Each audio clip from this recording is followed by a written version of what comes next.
Eldur, setup of the main play area. Place the game within reach of all players, where it's easily accessible. And place the lava tiles within the left side of the box, so they can even be kept there between gameplays. And then you take the ocean tiles, lay them against the lid.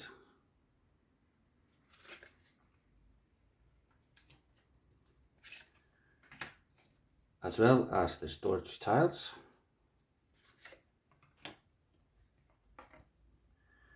And now we need to figure out the setup. So the game comes with 8 different setups. You can also create your own when you get a little bit more better understanding of the game flow. But for this example, we use setup number 1, which is the easiest one, and where 8 is the most challenging one. But we use setup card number 1, and based on the card shown, we place the 3 figures onto the board. The meeples for the people meeple, the goods, and the sheep. And they are placed on the board as shown in the setup card.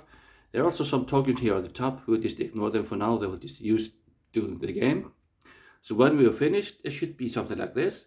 So we should have 10 of each, 10 sheep, 10 good, and 10 people on the board when this has been set up accordingly. And then we place the remaining 5. There should be 5 of each type just beside the board. With the reach of all players, they will just come into play later.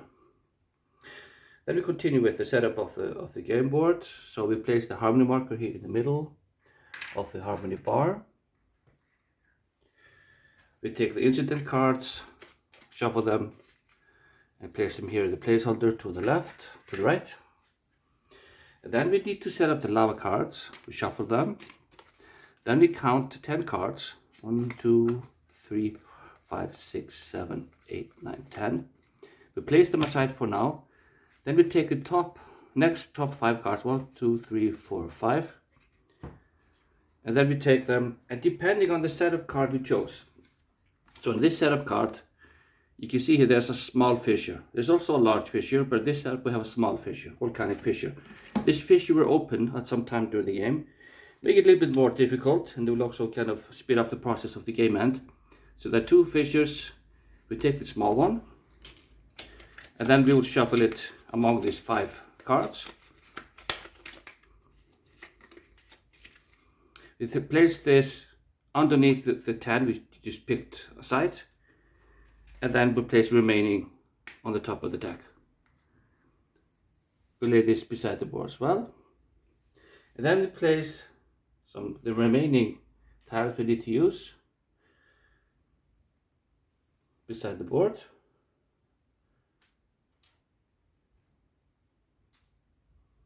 And please note that if you would choose another setup card, you might have some different terrain tiles here. So they will also be used if you can have some more mountains and some lakes and other things that if you're playing with a little bit more difficult version, you can also add these to the board if it's needed. So we place the needed tiles here. So we are now using the small lava fissure for this, and then we just ignore this for now, as well as the large cards. They will not be used during this version. Then place the helpers onto the board. The Gneder is always starting on the south side, the new island. The gatherer goes here to the south shore. The sheep herder goes here by the mountain, by the lake, and the seeker goes here on the east side. Then we take the markers of the 3 helpers and place them on the corresponding movement track place them over the 6, the middle one. Throughout the game, this will increase and decrease sometimes depending on what you draw on the incident cards. You also place the 2 cylinders that you will use to activate the markers, the helpers that you were choosing every turn. And this place the Alþingi board within reach in the middle of all players. And then you need to choose player boards depending on how many players are playing. So in a 2-player game, you just choose board number 1 and 2. And in a 3-player game, you also add board number 3. And of course, if you're going to play with 4 players, do it at board number 4 as well. Then you take the 3 cubes in the player colors, green, red and yellow. And then you shuffle the activation cards and deal 7 to each player.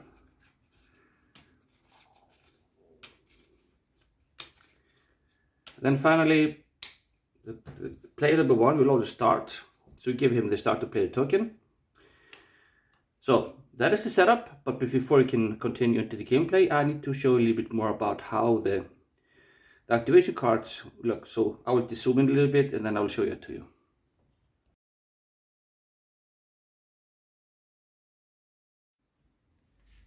So let's check a little bit better how the activation cards work.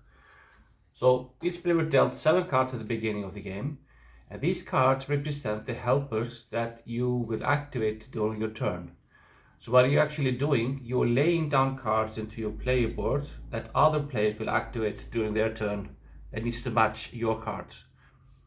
So basically each card represents the player you want to activate. For example, this card, it is activating the Knedded. So when this card is activated, I'll show you a little later what that means by activation. Then you can move the Knedded from one ocean space to another ocean space. Just one move per activation. So then you have, for example, this one. This is the Seeker. And the Seeker can then move the Seeker pawn on the board. And it can move as the movement is based on the placement of the cube of the designed color. So when the cube is on number 6, he can move 6 spaces. And the Seeker, he can only pick up the meeple, the people, the families that are lost in the island. He cannot pick up sheep or goods. He can only pick up the purple meeple. In the same way, we have the sheep herder, and the sheep herder card that will be activated will move the sheep herder on the board, and again it will move just based on where the cube is placed in the setup area. Starts with 6, and the sheep herder can only pick up the sheep, nothing else. And then of course we have, in the same way, we have the gatherer, and the gatherer can only pick up goods on the board. You cannot pick up anything else. We also have jokers. So these are jokers. They can represent any of the 4 helpers that you can activate. These activation cards are also, some of them have a white surrounding, while the others have a dark surrounding. And there's a little bit more black than white, but when you're laying down the cards in front of you, I will show you in a bit, then if you can, you should rather choose a white one instead of a dark one, because throughout the game you will draw incident cards, and these incident cards will have either white action or a darker action. Usually how that works is the one that has the darker one is a little bit more challenging, while the white one is a little bit more rewarding, but sometimes it can also be inconvenient, depends on what you try to do. But which card that gets activated is based on the majority of the white or dark bordered activation cards. So when you get to 7 cards, we need to set up the game board. So we need to set the cards up in a way that they are a match for the other cards. So the player with the highest number, in this case player 3, he will just go through his hand and he can place any cards he wants. Preferably he doesn't need to think about it because he is the last one in the order. So let's just say that he will place these 3 cards. It's not really relevant this time because he is the starting one. Then the remaining 4 are his hand. The red player, player number 2, he needs to check what the yellow player did because he is trying to match his card. So what is a match? So for example, on this side we have a Seeker. So in order to activate that Seeker, the card that is placed in this corner need to match that card. So on the player board, you can actually see that there are markings on the side. You can see that the card that is laying here needs to match to the cards of the left side of the player to your right. So of course, if you play with two players, they are opposite each other, beside each other. So all the cards will match, all of them. But in a more than two-player game, the card placed here needs to match with the card of the player to his left in his rightmost card. Center cards can always match one another. So all center card can be a match. On the left side, you have a card, my left card needs to match to the rightmost card of a player to my left. So in this case, this card needs to match with this card. So you can activate that helper. So I will just place a seeker here. This card can match with that player's central card or my central card. So just put a joker, so then it can just be really not really important how that goes. So in this case, at the end I can place any card. I'll just place a kinetic now, it's fine. This is his hand. Then I go to my card, and now I have to check his left side card. So that's a kinetic. So I will place a kinetic card here as well. And in the middle, I can be any card. So I would just place the gather card because it will match with the joker. On the left side, I will place. Oh wait, let's do it like this. Sorry, I didn't see the sheep herder here, and I can put my gather here. So this is a match, this is a match, and this is a match. So it's important to understand how that flows. So this is kind of how you would activate the cards throughout the game. And now I will zoom up a little bit more and show you in detail how the game plays. And of course, I forgot to add the draw pile for the activation card. It should be here on the Althing board when I set it up. So I'll zoom up a little bit more, then I'll show you the 5 actions that you do every turn.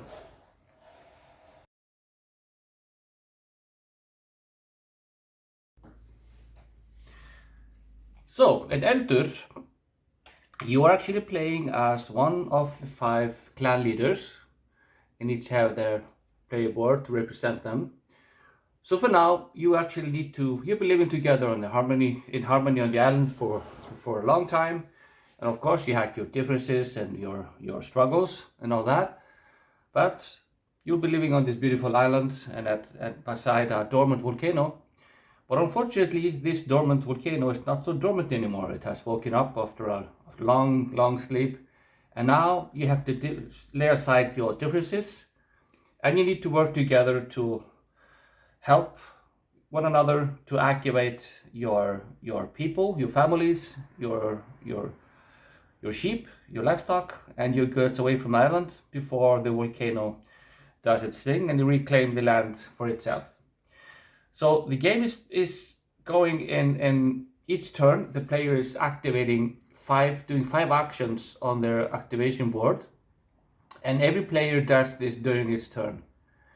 So during a player's turn, a player can optionally, this is the only thing that is not mandatory, he needs to activate his Althing board, and he needs to activate the Althing board, then he needs to draw incident cards, then you need to match a card with another player to activate the helpers, then the volcano will have its go, and then you have to refill your hand and your player board, then it's the next player's turn.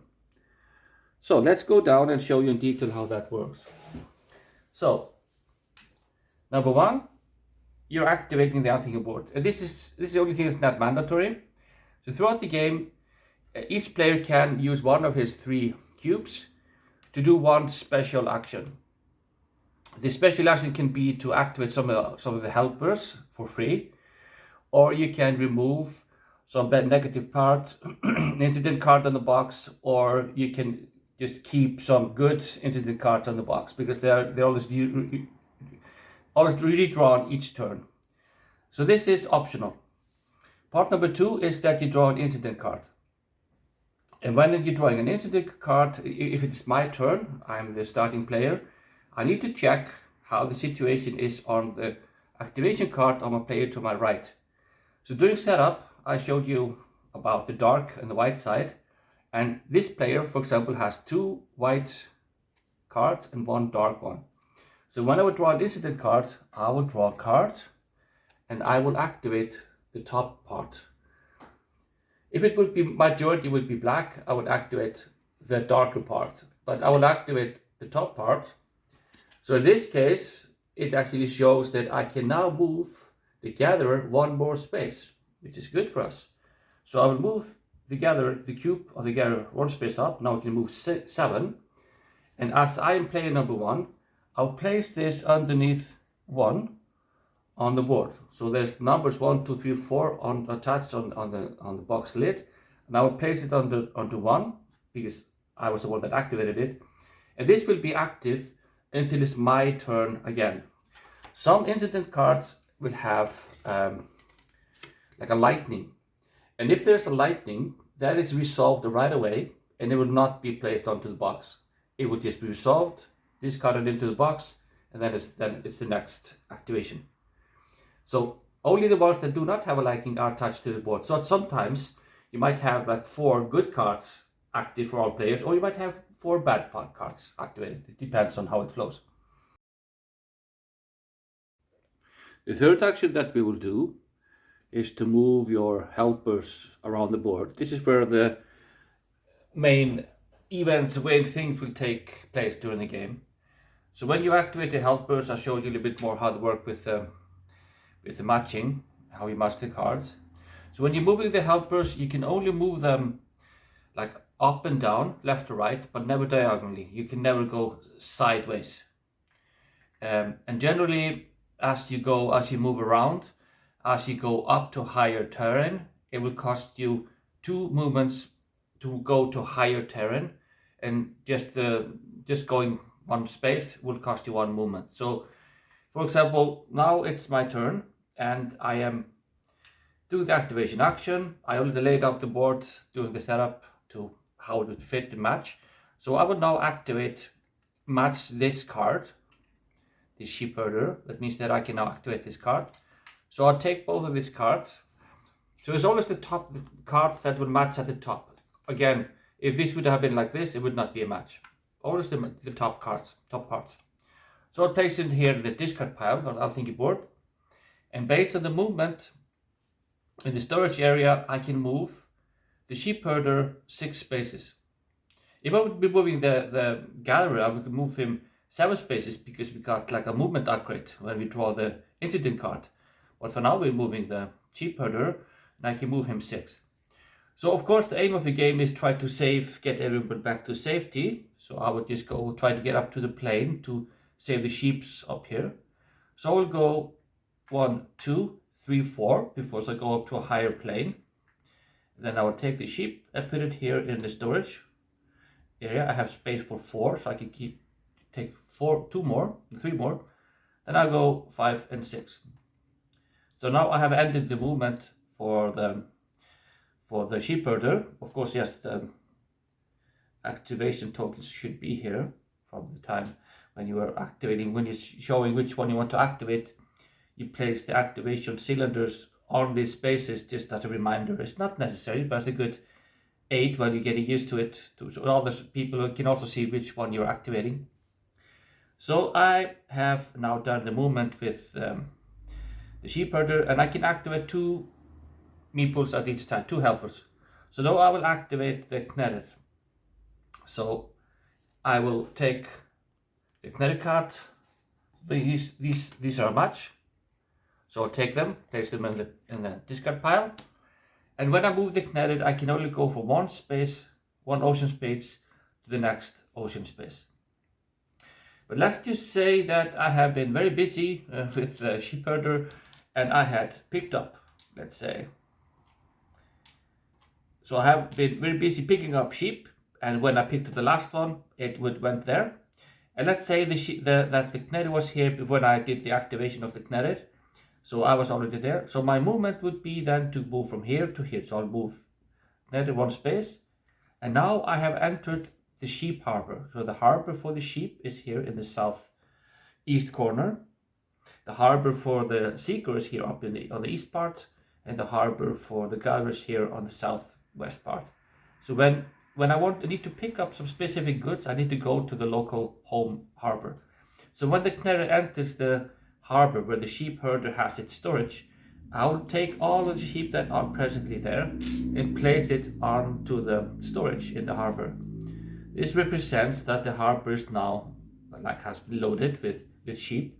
And please note that it can be any type. I could also have had 2 people here, or like 1 people and 1 good. It doesn't really matter. But only the maximum you can keep there is 6. So at any point, if you have more than 6, obviously he cannot take it.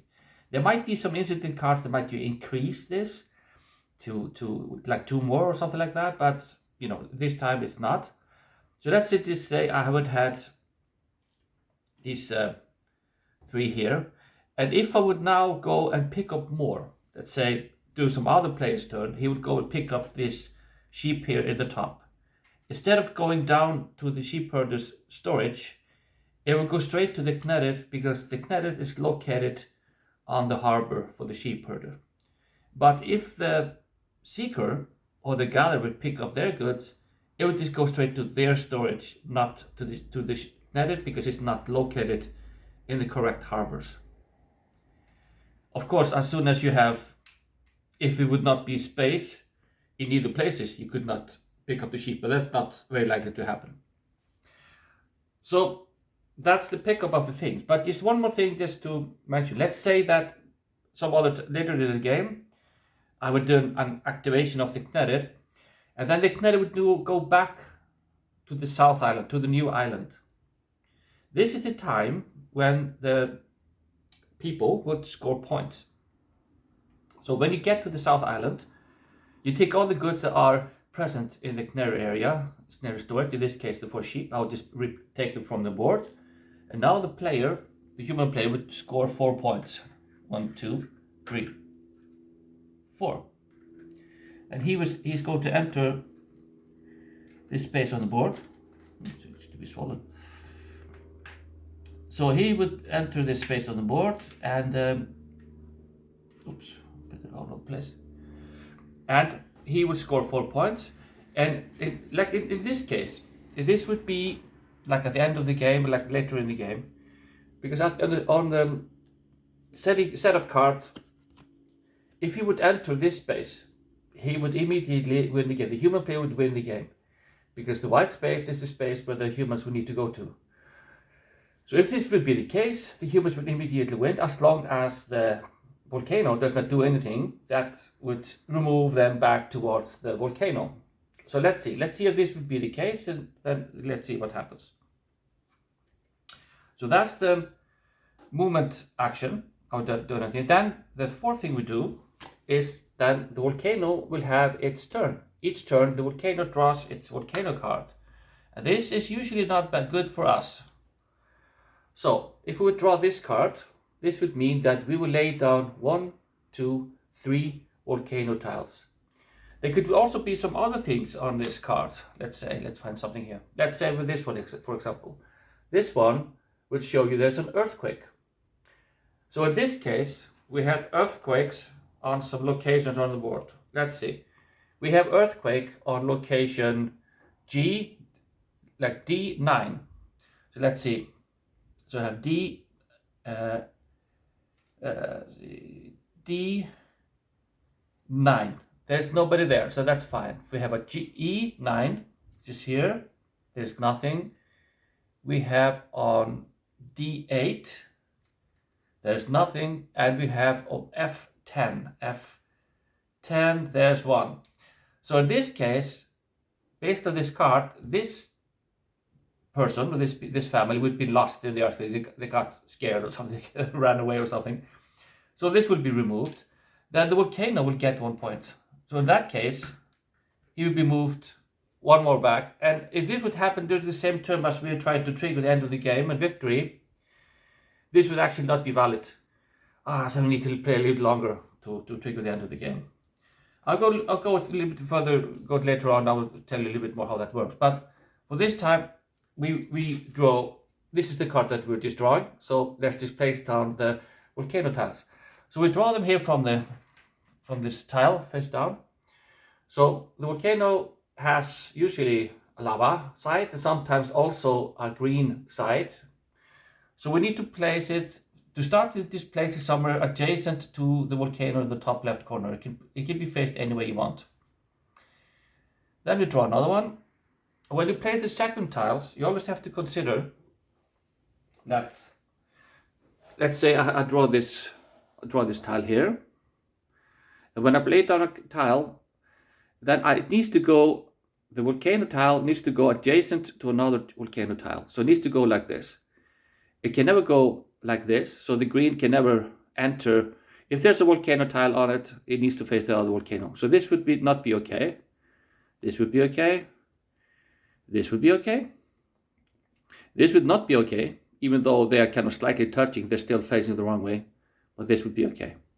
So the second tile I will face down, I can place it. So I could not place it on the right side of it because there's a green side, so I would just place it like this, for example. And the third one I would place like this. So this way you can control a little bit where the lava is flowing. So if it's going to face if it's going towards some area that might be at risk, then you can do this in a way that it would not flow like onto something or something like that. But again, you always need to make sure that the lava has a chance to flow. There might be cases where you would not be able to do a legal placement of the lava, and when that happens, it will close down the lava flow. But in the next time you draw a volcano card, then the fissure would be placed onto the board based on the setup card you chose. So there's a location here, there's a grid location here. When this happened, this would actually force the volcano, the fissure would open up, the pressure would build up and it would start a new fissure. And usually this location would be at inconvenient spots. This one, for example, would here be in 7C. This one would open up here. Of course, this is the first game setup, the easiest one, so it's not so inconvenient. But from now on, you always have to lay down, if this would be the case, I would always need to lay down one new volcano lava tile against this new lava flow. So of course, if you would just by purpose close down the lava flow somewhere up here, that would just open up a more difficult location a little bit further down. So it would be ideal not to like force the lava flow to open up a new fissure, because that would be a little bit more difficult for you, because then you have the lava flowing a little bit closer to the human habitats and so on. But let's just say that this would happen a bit later in the game and we have a few more lava tiles placed down. So we should have a little bit more lava flow for the sake of this demo, so I can show you how that works if it goes adjacent or close to some meeples. So let's say it was something like this. Then I would draw a lava tile, and this one is also like the first one we drew, this like lava and green. If I would place the lava tile like this, then I have a green on one side but lava flow on the other. And of course, keep in mind that lava can never flow upwards. Not in this world, at least. Maybe it's a magical world, but not here. So if I would place it like this, then this people person would be safe, because the green side is facing towards him. He would be safe. On the other hand, this sheep here is in the danger zone. So because it's adjacent to a lava flow. That would mean it's not going to be moved yet, but it's in the danger zone. But in this case, the volcano would score a point. When an animal or a goods or people or even a helper is located in a danger zone, when the lava comes, it will score a point. So in this case, the volcano will score 1 point. If it would have been like this, for example, of course I would not do it. I would not do it like this on purpose, but then this one and this one would both be in the danger zone. So in this case, the lava would score 2 points. And of course, if a lava at any point would go, if this meeple person would have been here, and the lava goes over it, it is simply removed from the game. It got lost somewhere, ran away somewhere. So it's removed from the game, and the volcano will score 1 point. So of course you try to do your best way to kind of save before the lava flows, But sometimes you can have like a drastic flow of 3, or you can have some disastrous situations where you can't save them, but this is what you're trying to do. So that's the lava flow.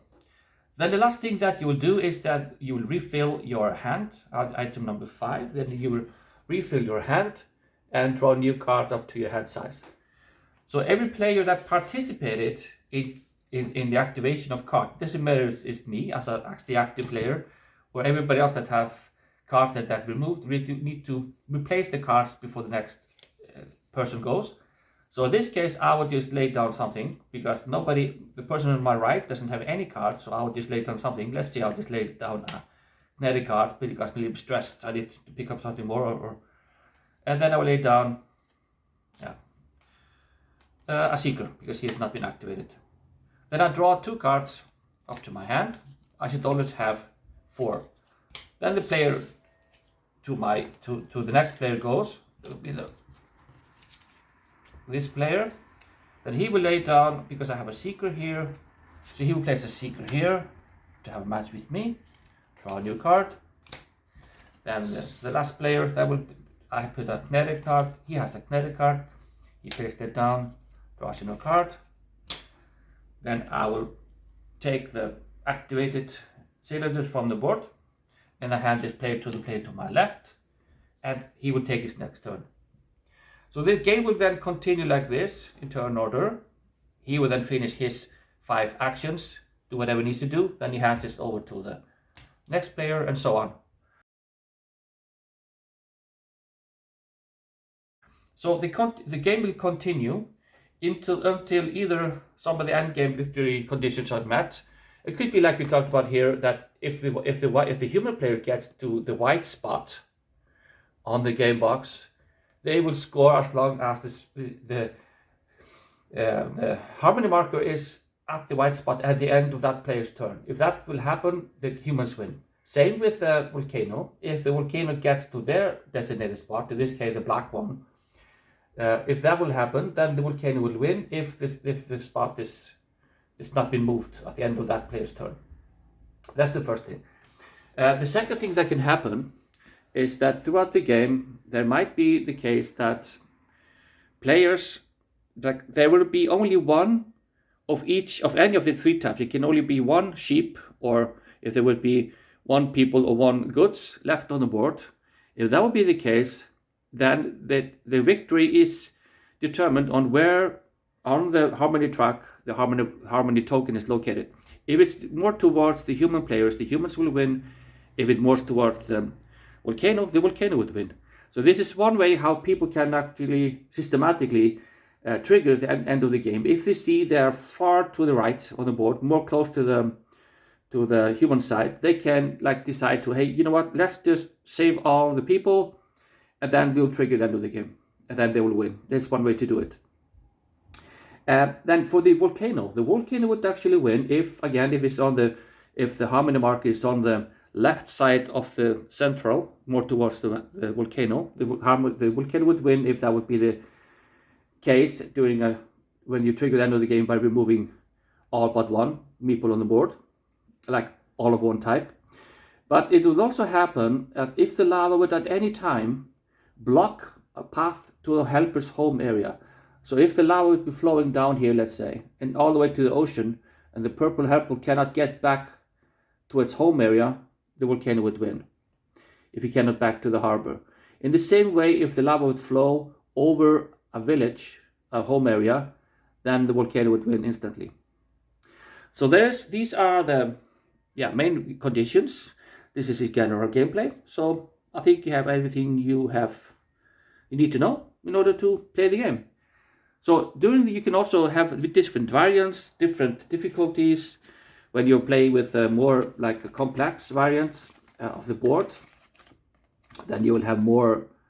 Then you have more tiles around the board that will make it a little bit tighter for the lava to flow. And you can always kind of also set up your own board. Just keep in mind you need to have 10 of each type. But you can place the landscape as you prefer on the board, as you feel like you want to challenge yourself in a way. And it's also possible to do a friendly children version, where you would actually have fewer people on the board, fewer sheep, fewer people, fewer goods, maybe 8 instead of 10. And then you would not have this matching of a card. You would just use it in that way that a card can match another card anywhere on the board. So for example, I have this seeker and I will just match with this card. You know what I mean? So you don't have to think about the matching. You can use, you just can activate any type of card. Oh, this is a match, you know. Then you don't think about the matches and you would just, you know, it's just a simplified version. So that's Eldur. So I hope you just enjoy it.